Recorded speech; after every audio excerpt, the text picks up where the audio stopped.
नमस्कार। आज मैं आपको श्री कृष्ण के यादव वंश के विनाश की कहानी सुनाऊंगा। इन घटनाओं का वृत्तांत हमें मूसल पर्व में मिलता है। मूसल पर्व महाभारत के 18 पर्वों में से 16वां पर्व है। यह पर्व यादवों के विनाश और भगवान श्री कृष्ण के देह त्याग की दुखद और महत्वपूर्ण घटनाओं का वर्णन करता है। यह पर्व महाभारत के युद्ध के 36 साल बाद की घटनाओं को दर्शाता है, जब द्वारका में यादवों के बीच अहंकार और अधर्म बढ़ गया था। यह बताता है कि कैसे भाग्य और श्राप के कारण एक शक्तिशाली राजवंश का विनाश हुआ। यह पर्व सिर्फ एक कहानी नहीं, बल्कि कर्म, अहंकार और नियति के प्रभाव को दर्शाने वाला एक गहरा दार्शनिक अध्याय है। महाभारत के भयंकर युद्ध के बाद जब कौरवों और पांडवों में से केवल कुछ ही योद्धा जीवित बचे थे, तब युधिष्ठिर राज्याभिषेक के लिए तैयार हो रहे थे। अपनी जीत के बावजूद पांडव अपने कुल के विनाश से बहुत दुखी थे। इसी समय वेदव्यास के कहने पर पांडव भगवान कृष्ण के साथ युद्ध भूमि में धृतराष्ट्र और गांधारी से मिलने गए। गांधारी ने युद्ध में अपने 100 पुत्रों को खो दिया था और वह गहरे शोक और क्रोध में डूबी हुई थी। उन्होंने अपने पुत्रों की मृत्यु के लिए पांडवों से अधिक भगवान कृष्ण को जिम्मेदार ठहराया। गांधारी ने क्रोध और दुख में भरकर भगवान कृष्ण से कहा, हे कृष्ण, आपने इस युद्ध को रोका क्यों नहीं? आप तो सब कर कुछ करने में सक्षम थे।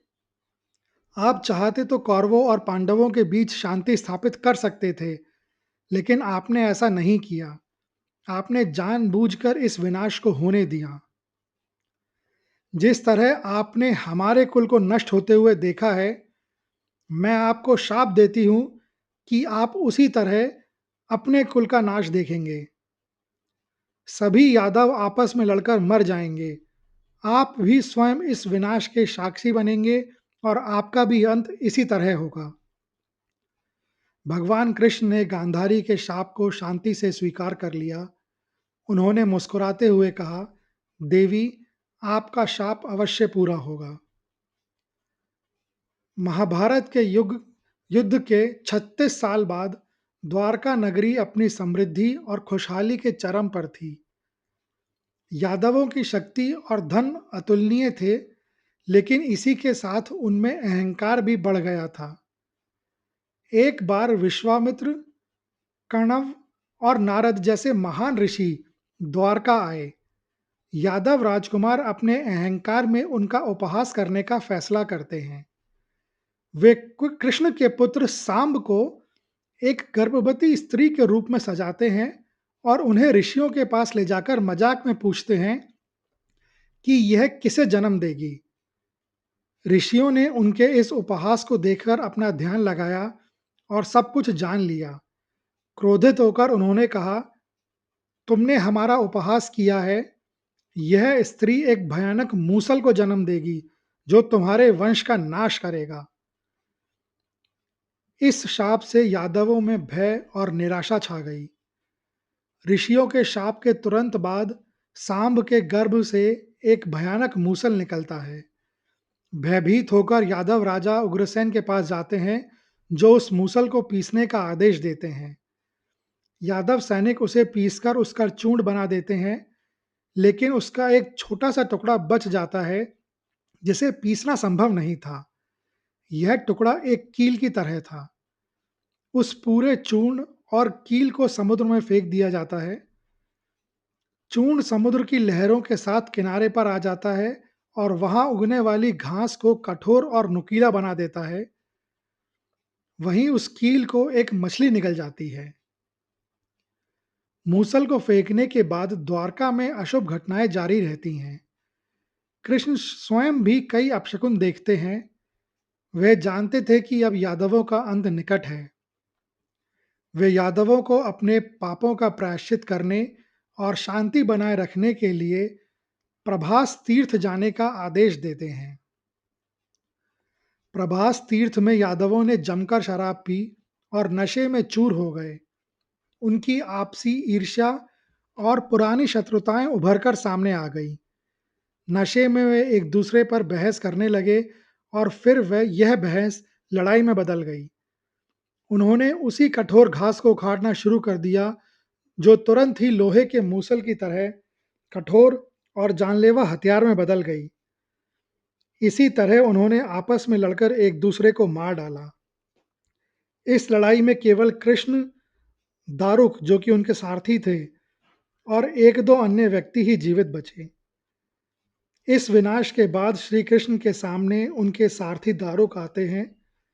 भगवान श्री कृष्ण दारुक को आदेश देते हैं कि वह तुरंत हस्तिनापुर जाएं और पांडवों को पूरी घटना की जानकारी दें। कृष्ण दारुक से कहते हैं कि यह वह युधिष्ठिर को यह बताएं कि यादव कुल का नाश हो चुका है और वह भी जल्द ही अपना शरीर त्यागने वाले हैं। श्री कृष्ण दारुक से विशेष रूप से कहते हैं कि वह अर्जुन को द्वारका आने के लिए कहे ताकि वह बची हुई यादव महिलाओं और बच्चों को सुरक्षित हस्तिनापुर ले जा सकें, क्योंकि द्वारका नगरी जल्द ही समुद्र में डूब जाएगी। दारुक श्री कृष्ण की आज्ञा का पालन करते हुए तुरंत हस्तिनापुर पहुंचते हैं। वहां वे राजा युधिष्ठिर और अन्य पांडवों को यादव कुल के विनाश की दुखद कहानी सुनाते हैं और उन्हें श्री कृष्ण के देह त्याग के बारे में बताते हैं। दारुक से यह सब सुनकर कृष्ण अर्जुन अत्यंत दुखी हो जाते हैं। उन्हें कृष्ण के अंतिम आदेश का पालन करना ही था, इसीलिए वे तुरंत द्वारका की ओर प्रस्थान करते हैं। यादवों के विनाश के साथ बलराम कृष्ण के पास आते हैं और उन्हें बताते हैं कि अब उनका समय भी आ गया है। बलराम योग समाधि में चले जाते हैं और अपने शरीर को त्याग देते हैं, जो एक विशाल सर्प के रूप में समुद्र में विलीन हो जाता है। इसके बाद कृष्ण एक पीपल के पेड़ के नीचे बैठकर ध्यान में लीन हो जाते हैं। उसी समय जरा नामक एक शिकारी हिरण का शिकार करने आता है। उसने मछली के पेट से निकली उस कील को अपने बाण पर लगाया था। शिकारी दूर से कृष्ण के कमल जैसे पैर को हिरण समझकर उस पर बाण चला देता है। बाण लगते ही कृष्ण मुस्कुराते हैं और शिकारी को बताते हैं कि वह उनके शरीर को एक दिव्य लीला के तहत त्याग रहे हैं। वे उस शिकारी को क्षमा करते हैं और अपने शरीर को त्याग कर बैकुंठ धाम लौट जाते हैं। जब अर्जुन, जिन्हें कृष्ण ने यादव स्त्रियों और बच्चों की रक्षा के लिए बुलाया था, द्वारका पहुंचते हैं तो वे देखते हैं कि पूरी नगरी जलमग्न हो रही है। अर्जुन अपने मित्र की अनुपस्थिति से बहुत दुखी होते हैं। वे बची हुई यादव स्त्रियों और बच्चों को हस्तिनापुर ले जाते हैं। वे श्री कृष्ण के निर्देशानुसार कृष्ण के पौत्र यानी कि कृष्ण के पुत्र प्रद्युम्न और उनकी पत्नी रुक्मवती के पुत्र वज्र को हस्तिनापुर ले गए। रास्ते में भील डाकुओं का एक दल उन पर हमला कर देता है। अर्जुन अपने शक्तिशाली गांडीव धनुष को उठाना चाहते हैं, लेकिन उनकी सारी शक्तियां और दिव्यास्त्र काम करना बंद कर देते हैं। वे देखते हैं कि जिन बाणों से उन्होंने महाभारत का युद्ध जीता था, वे अब उन्हें बचा नहीं पा रहे। डाकू कुछ यादव स्त्रियों को भी उठा ले जाते हैं। अर्जुन वापस हस्तिनापुर पहुंचते हैं, जहां पांडव वज्र का राज्याभिषेक करते हैं और उसे इंद्रप्रस्थ का राजा बना देते हैं। इस तरह वज्र ने इंद्रप्रस्थ में यादवों के शासन को जारी रखा। यह ध्यान देने योग्य है कि महाभारत के युद्ध के बाद पांडवों ने हस्तिनापुर पर शासन किया था। इंद्रप्रस्थ, जो पहले पांडवों की राजधानी थी, बाद में वज्र को सौंप दी गई। पांडवों ने वज्र को इंद्रप्रस्थ का राजा बनाकर यह सुनिश्चित किया कि यादवों की विरासत और धर्म का पालन करने वाला वंशज पूरी तरह से समाप्त ना हो। वज्र का राज्याभिषेक युद्ध और विनाश के बाद शांति और नए युग की शुरुआत का प्रतीक था। यह दिखाता है कि कैसे महाकाव्य के अंत में भी धर्म और न्याय की स्थापना होती है। पांडवों ने महसूस किया कि उनका जीवन का उद्देश्य भी अब पूरा हो चुका है। श्री कृष्ण, जो उनके सबसे बड़े मार्गदर्शक और मित्र थे, अब इस लोक में नहीं थे। इस घटना ने उन्हें सांसारिक जीवन की नश्वरता का एहसास दिलाया। पांडवों ने निर्णय लिया कि अब राजपाट का त्याग करके वे स्वर्ग की ओर अंतिम यात्रा पर निकलेंगे। यह घटना मूसल पर्व का सबसे दुखद हिस्सा है, क्योंकि यह दिखाता है कि कैसे कृष्ण के इस लोक से चले जाने के बाद धर्म और शक्ति का युग समाप्त हो गया। मूसल पर्व महाभारत के इस महाकाव्य का एक गंभीर अध्याय है, जो जीवन की नश्वरता, कर्म के फल और नियति की अपरिहार्यता का संदेश देता है।